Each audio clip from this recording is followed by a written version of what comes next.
Colourful whispers ಚಿತ್ರಕಲೆ ಪ್ರದರ್ಶನ ಬೆಂಗಳೂರು.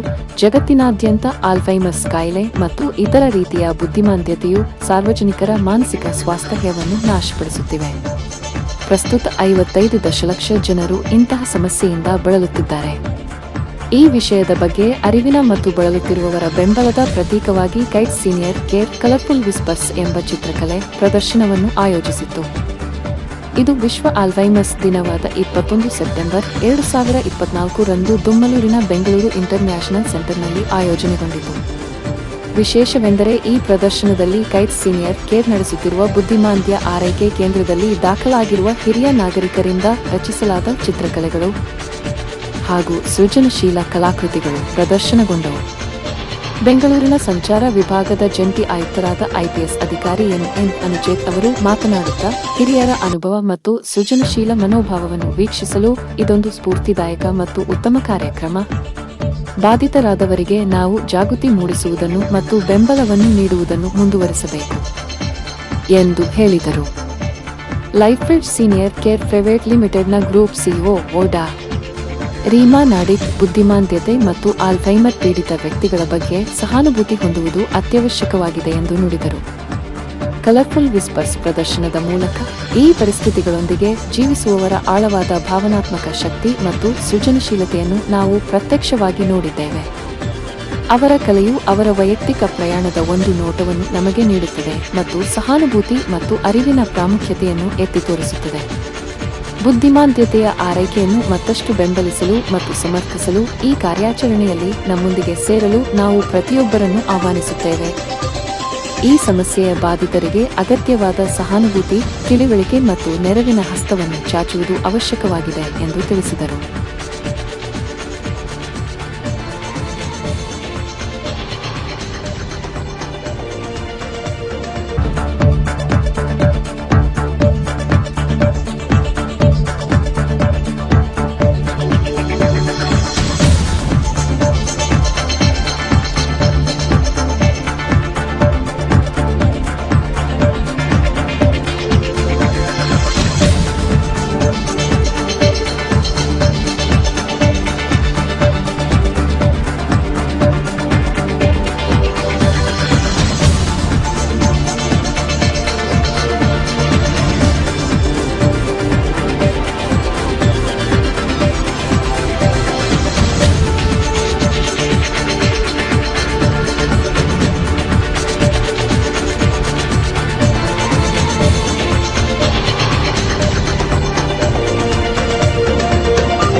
ಎಲ್ರಿಗೂ ನಮಸ್ಕಾರ.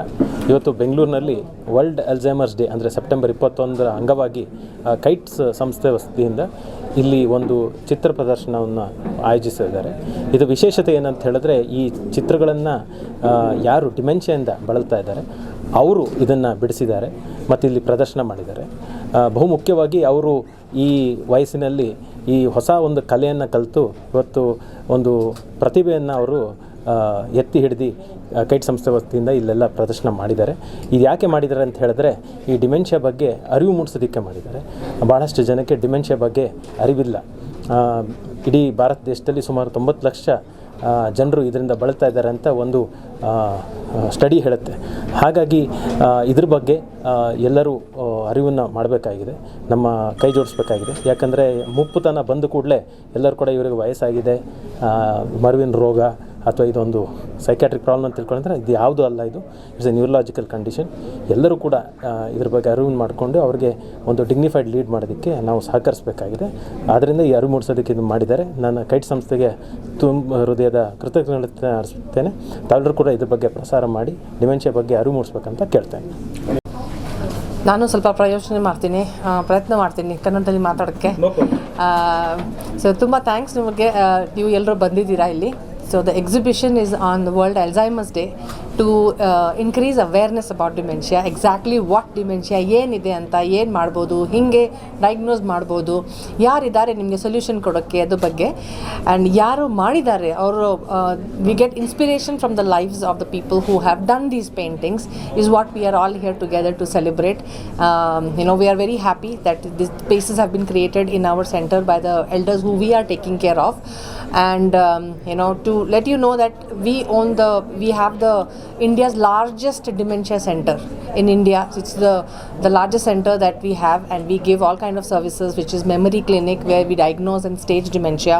We have daycare centers for the people suffering from moderate dementia, and full-time residential care for people who are suffering from advanced stages of dementia. So yes, this is all that is created by us, and our team has helped bring this up. Thank you all so much for being here and helping us in spreading out the awareness for dementia, that attention that it requires. Thank you all so much. Thank you.